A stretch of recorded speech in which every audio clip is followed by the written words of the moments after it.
Here we are at, it's mixed weather, isn't it? Sunny 1 minute, downpours the next in Bristol. Women's Rugby Pod here at the World Cup 2025. Into the quarter-final stage. Bronnie Wallaroo, number 44, has joined us again. Slightly less lubricated than last week, Bronnie, but you went down a storm last week. With some very, very strong opinions. Look, we're here to talk about, obviously, Australia against Canada. 46 points to 5. Canada at arm's length most of the day? I think you're exactly right, Johnny. I don't think our Australian girls really got out of second gear for at least the first half of the first half. They certainly fired up a tiny bit there, and when they brought some of their bench players on, created a bit more momentum, but unfortunately we didn't see the same drive and hunger that we saw at the start of the England game. Yeah, that was a big old game for them, wasn't it? The England game, got the Joe Yap story, and of course with the draw against the USA, they had to keep that scoreline down, and they knew exactly what they had to do. But tactically, I thought they were really good against England. Not so much today. Desi Miller scored in the 6th minute. Mm-hmm. Other than that was never looked like it. Yeah. No ball getting out to the strength players out wide. Maya Stewart, Desi, like she saw that tiny little bit of ball, but just not enough out to G-Fred and out to our wingers who really are our strength. And the ball's just too slow. And I just think, Canada, class outfit really, and absolutely a top 4 team. You saw the speed at which they executed everything from ball distribution to attack line to defence line. Chasing kicks, everything is just so much quicker than the Wallaroos. Yeah, there was a difference. Let's talk about Canada shortly, but let's stay on Australia. Why couldn't they find more shots today? Is that about them? Is it about Canada? Or is it about both? Look, I think it's about both. I think it's about the fact that the top 4 teams are the top 4 teams with good reason for the support, the investment, the professionalism of the game in their countries. And unfortunately, whilst Wallaroos have the heart and the desire, they're just not there in the capacity and the support to be competitive in that top 4 as much as we hope to be, and certainly hope that we can turn that into a top 4 kind of team by the next World Cup when we host it in Australia. But we're just not there yet, and I think it is an indicator of the development of younger players, the fact that in Australia we have so many players that are going to other sporting codes. We're losing a lot of our talent to Women's Rugby League, to AFL. So that's one of the systemic problems. And there's just a lack of money. And if you're not pouring resources into the athleticism, then unfortunately you can't compete with those countries who are. Okay, but there is a format of this game which you do incredibly well at, which is sevens. Mm-hmm. And okay, let's rewind. It's all retrospective and ifs, buts and maybes, but were there enough sevens players in this squad for you? I know Charlotte Castick had to pull out through to injury, mm-hmm. but the Maddie Levi, the Levi sisters, for example, mm-hmm. Really, really good rugby players. Was it worth giving them a shot? And were you surprised not to see them here? I was absolutely surprised not to see them. I would love to see the Levi sisters playing in 15s and a whole bunch of those other sevens players. And it's really a shame about Charlotte Castick because she would have been a great value add here in this tournament. Yeah. I just don't think there's enough cohesion between our sevens program and our 15s program for there to be the fluidity that we see in the other nations. You see what an injection the sevens players make in the 15s. You've seen it in England. We saw it today in Canada. Black Ferns. Oh. We just don't have that yet in Australia. And I, without knowing too much, I'm certainly not on the inner workings, but I would say that there's some cultural differences and there's some issues that are preventing that flow of players. And there's not a business thinking to amalgamate the crossover and the flow between those 2 codes. There's no umbrella thinking about women's Australian rugby. Sevens and the 15s a little bit apart. Yeah, I probably wouldn't disagree with you on that one. Look, let's turn it to Canada. because they're through to a semi-final. We know against New Zealand, perhaps we'll just touch on that game right at the end of our chat here today. But how good were Canada today? Did they, because I feel when they wanted that try scoring moment, they just create it. They've been incredibly clinical. Their defence has been getting better and better. Their set pieces 100% through the tournament. Yeah, and that's a championship winning side, right? Is set piece and defence. But did they get into another gear today? They got into one other gear, but I don't think we've seen them in top gear yet. And I'm really excited for what is ahead for Canada. But yeah, they just, every execution was so quick and efficient, and yeah, they took it up a notch, but they took it up to the level that was required to do the job in the class that it was. But I think they've got another 4 or 5 gears still yet to come. I love watching Sophie Doody. I mean, what a player, what an all-round complete player. I love seeing Apps come on and just be so dynamic. I was on the wing where Corrigan was, and just, again, you know, just the influence of sevens and the speed and the athleticism across the park. I think they shocked Australia with the physical part of their game. Yeah. Incredible athletes. We know that about them. Athleticism, you use that word, I think you're absolutely right. And whereas I think we've seen Canada with 15 athletes, we're now seeing Canada with 23, 25, 26. And that makes a big difference. Don't think there's been any injuries today. So that's always a pleasing thing in a quarterfinal, isn't it? You come away without any injuries.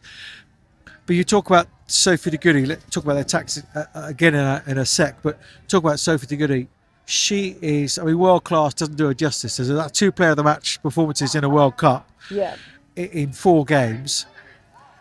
She's kicking for goals again. She scored tries again. And she's just come off an ACL. You're taking a bit of a hamstring and reconstructing her knee.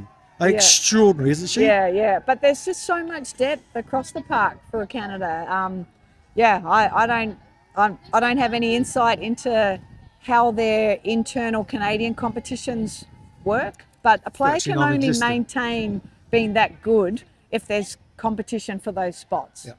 So there's some drivers underneath there that's enabling Sophie to maintain being at the top of her game. But she's just so wholesome. She's playing in Saracens, where she would have been treated very well, if not, you know, a little bit of cash or whatever, possibly some boot money or whatever, allegedly. But she goes back to university because she wanted to finish out with her mates from university and play basketball and see out through that. So she went back for a bit of time and then she came back to Saracens. And she's so wholesome. She's absolutely got it all going on, that girl. She really has. I can't speak more highly of her. Trying to get to speak to her mum and dad, actually, who are Canadian internationals themselves. Look, let's get into Canada. What we've seen through this tournament scene today. We've spoken about the athletes. We've spoken about the set piece. Hey, we knew it was going to happen. Quick, pop it on. Hat hair. Nobody wants hat hair. Nobody wants hat hair. Spoken about the athletes, as I say, and the physicality of them. But Kevin Roy has just given them, talking to Sophie on the pod last week or whatever, that freedom to just play. And you saw it today, that offloading ability, which hardly any defence in the world could deal with. Defend. Yeah. But we see that from New Zealand too, and now they've got to play each other. The offloads, the pace of the game, I think they'll meet their match next week with that. Who's going to win that one then? Well, I'll be converting back to my Rotorua heritage roots and be going for the Black Ferns. Australasia. Love you, Sophie, but Georgia Miller got my heart, and of course Portia. I think both teams will meet each other at that speed and that physicality, and it'll be the team that can probably generate the space through the offloads and who can play the ball out wide that will come up trumps there. Is it almost a shame that's a semi-final? Oh, look, it is, but I think, the other semi-final will also, you could also say that would be a shame. I just think the 4 best teams will be there in the semis, and of course England, they're the world-class team, and I hope to see France there. Yeah, okay. Yeah. No, fair enough. France against Ireland. Hey, so gone again. There it is. Let's hold it on, Bronnie. We only a couple more questions to get through, and then it's definitely beer o'clock. Overall, that's one win, a draw, and 2 losses for Australia. How much success is this World Cup for the Wallaroos? I know the Wallaroos came here with a goal to make the quarterfinals. Maybe they sold themselves short of their aspirations, but they've certainly met their aspirations. They've, made the quarterfinals. Yep. And you saw that last week, didn't you? Sorry to interrupt, but you saw that last week. The elation. They lost to England heavily. Yeah. But the elation of the performance and all the rest, and the fact they got to the quarterfinals. Yeah. And also the fact that for that first 25 minutes against England, they were a top 4 contending team. They then dropped away. But for that, they had a taste of it. They had a glimpse of it. And when you first start to see that, then you can start to believe what's possible. And so I just really hope to see that the Wallaroos go home from here with taking that glimpse and that little bit of belief, and with the support from the Rugby Australia and some development of some other players, that they can convert that into an aspiration to not just make the quarterfinals in our home World Cup, but to be a final contender. But you've nailed it on the head, haven't you? With support from the Australian Rugby Union, because that is absolutely crucial. Unless that happens, this team isn't going to move forward. Yeah. And I think also importantly is the appointment of a coach, and the right coach. Go and get a top class head coach who's done international rugby before, right? Yep. Get those players contracted, put some resources into it, be absolutely committed to getting that team to be a World Cup finalist team. You cannot do it without resources. They've shown what is possible on passion, grit, and desire alone. That doesn't win World Cups, because they've all got that. They come to the World Cup, all of them, with that passion, desire, and grit. What wins World Cups is the support and investment and a 4-year campaign to get them into that arena for the World Cup final. And a bit of synergy between the 15s and 7s, but we've spoken about that. Just lastly, how good a job has Joe Yap done? Joe Yap's done a fantastic job. The development of the players, you see so many of these young women, 17-year-olds, 18, 19-year-old.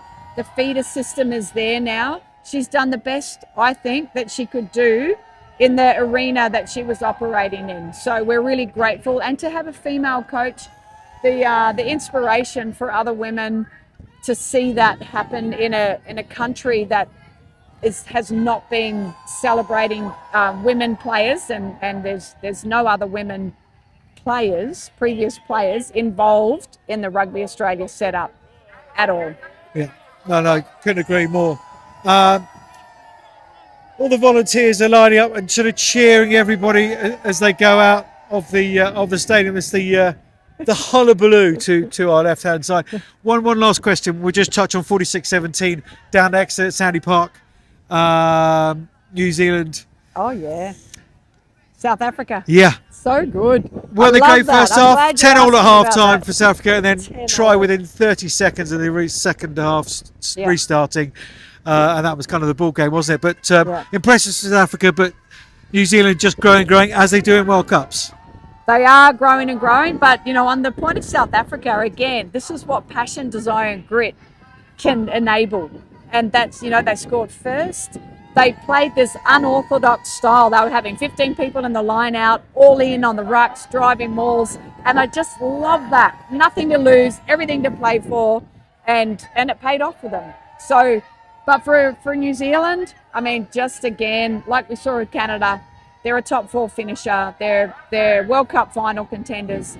The skill, the class across the paddock, the depth of their bench players, their ability to offload, their ability to ramp it up, slow it down, play, all the skills, win all the set pieces. Come on, New Zealand and England.